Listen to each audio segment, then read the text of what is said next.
Усија работи според закон, тврдат надлежните власти. Во цементарницата во 2025 година инспекторите влегле 6 пати. Извршиле 2 редовни и 4 вонредни инспекциски надзори. Директорката Гиновска вели дека не биле утврдени неправилности при ниту еден надзор. Последните вонредни беа реализирани во текот на ноември и во текот на декември. На 18.11.2025 во 22 часот со инспектор од животна средина од градот Скопје и во декември на 18.12.2025 година со инспектор за животна средина од општина Кисела Вода. При што кај сите надзори не се утврдени неправилности во работењето на овој правен субјект. На крајот од 2018 година УСИЕ започна со користење на алтернативни горива како замена за фосилните горива со стапка на замена до 15%.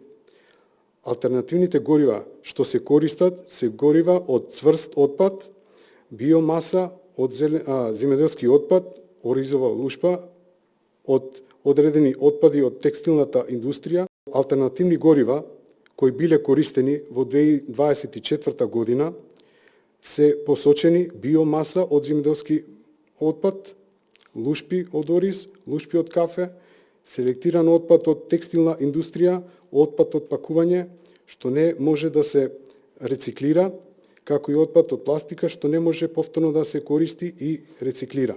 Понизати иницијативи и протести од Скопјани за чист воздух, како и одлуката на Советот на град Скопје пред една седмица за дислокација на Титан Усје, владата се уште нема донесено каква била одлука по однос на ова прашање.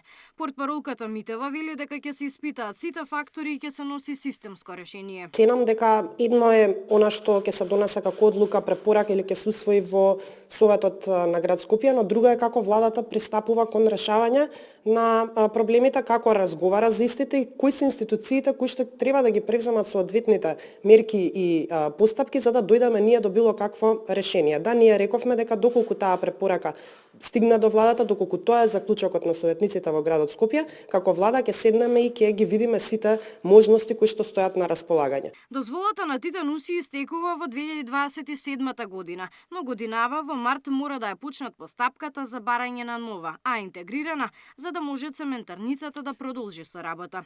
А интегрирана дозвола на фирма може да се одземе по 3 кривични прекршоци, но со нивно докажана вина на суд. Усје е една од 40 фирми со интегрирана дозвола во Скопје или пак дел од вкупно 120 во државата согласно регистарот што го води управата за животна средина. Лани инспекторите извршиле вкупно 1700 надзори за амбиенталниот воздух. Утврдени се 398 неправилности, пошто се издадени исто толку решенија. 2025 година се заокружува со над 30 прекршочни пријави и 4 кривични пријави за фирми. Оваа зима Скопје традиционално често се наоѓа на врвот на европските листи по нивото на загаденост. Габриела Лескова, Сител телевизија.